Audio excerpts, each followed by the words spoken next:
Welcome. You have reached review time with Imperial, and today's review will be The Invitation 2022. Let's get into it.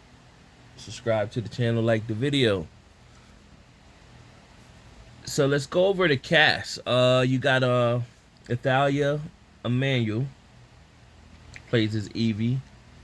Thomas Doherty plays as Walter. Courtney Teller plays as Grace. Hugh Skinner plays as Oliver. Sean Pertwee plays as Mr. What's his name in here?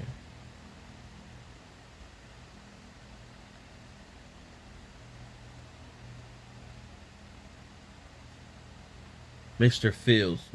My bad on that. And you had Stephanie Kalissinen plays as Victoria. So Evie is a waitress in New York City at a catering company. She sends in a DNA kit, and her mom had just recently passed away from cancer, and her dad died many years ago. So she received a message from Oliver, who is supposed to be her cousin, from her extended family in England. Now she did know she had family in England. Her mom was always wanting to take the trip over there to see the family, but they never made it. The mom passed away. So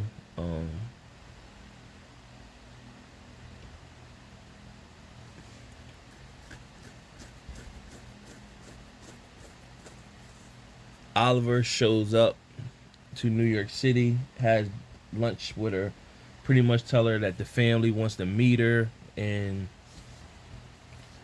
um, the family wants to meet her, and she should come over.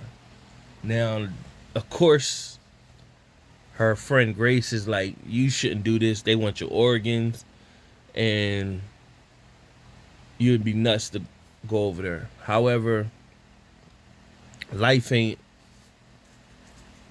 full of what she expected to be. So, in her mind, I guess she's pretty much figuring whatever's going on over there can't be worse than what I'm doing here. So she elects to go over there to see the family. Now that she arrives, she runs into Mr. Fields, who's the a-hole, and when she sees the big house, she's looking at somebody has some serious money here. Now, Walter pops up, and she meets Walter. Of course, he's the man. It's really his estate, and they instantly draw a connection to each other. And she's fond of him, he's fond of her, and now the art of seduction begins. And so she then meets a maid who was a maid when her ancestors was there, and you could tell that the maid pretty much knew something was she knew something, but she didn't say. But you pretty much knew something was going on. So you met two women, and the two women that you meet is Victoria and Lucy. At the time, you thinking that they're just like a cousin and the sister of Walter. You later find out that they're his wives as well, and little stuff start happening that Evie was picking up, blowing off or picking up at the same time. At one point, she went in to a chamber that she wasn't supposed to be in, and seen that it was a whole bio of her with all her information. So at that moment, she was ready to go. And then, of course, Walter came in, seduced her, and pretty much told her that, hey, I gotta be careful on who I bring into my life. People are out to get me, so I had to get that information. So she fell for it, and then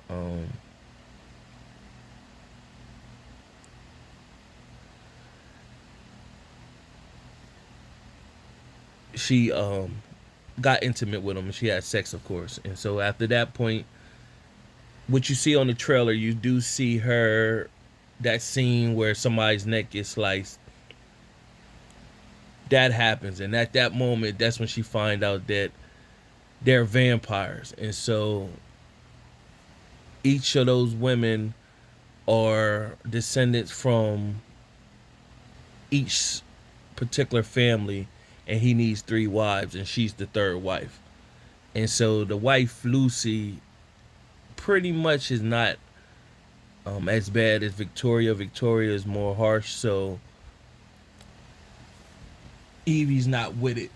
But of course, they tell her, "You pretty much, if you ain't with it, we gonna kill you." So she went along with it. But in her mind, she remembered a message that her mom told her that you are more stronger than you think you are, and it's gonna show one day. So she did was told by Lucy and Victoria that once she drinks his blood, she'll become um, strong, and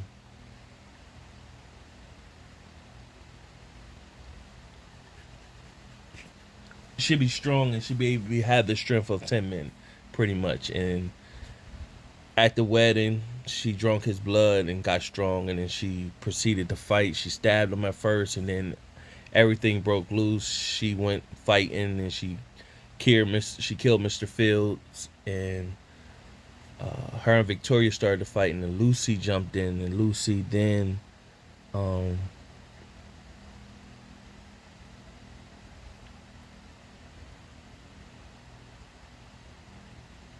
then helped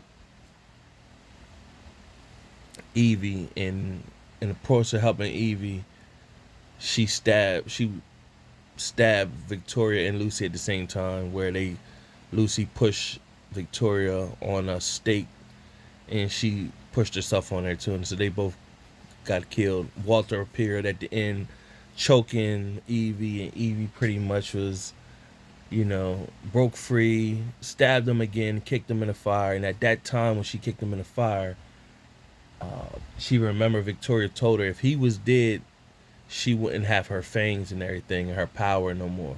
So when she kicked him in the fire, Evie's fangs went back in.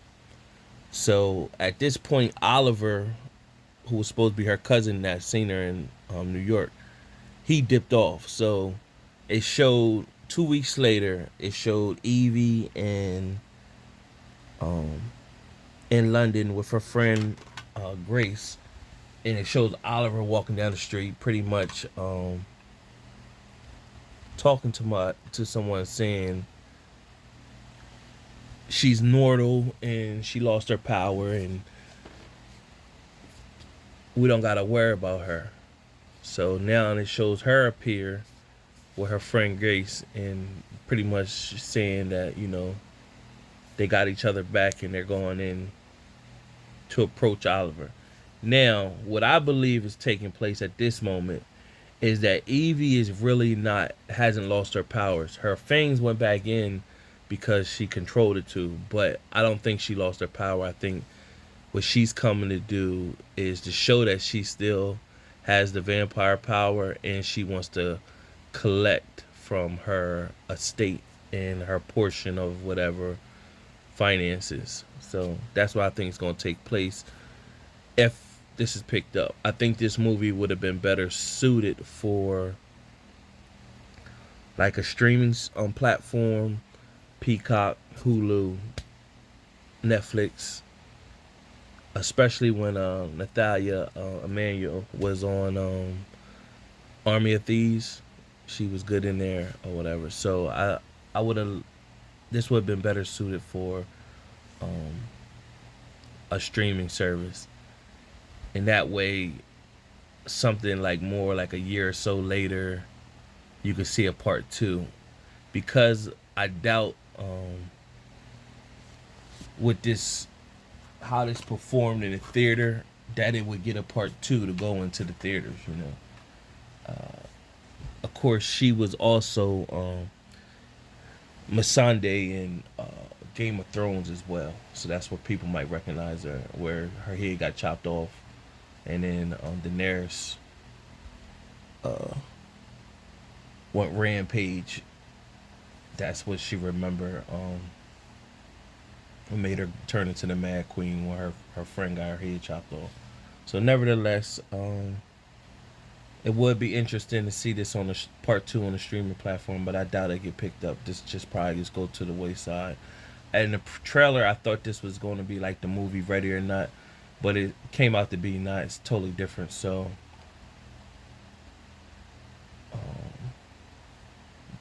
at this moment, we'll go with the 4-star rating on this movie. I give it a 1.5 out of 4 stars because the storyline could have been better. It could have been better. It could have been better. I probably could have dealt with it more if it was in the streaming service, but I give it 1.5 out of 4 stars. Subscribe to the channel, like the video. Until next time.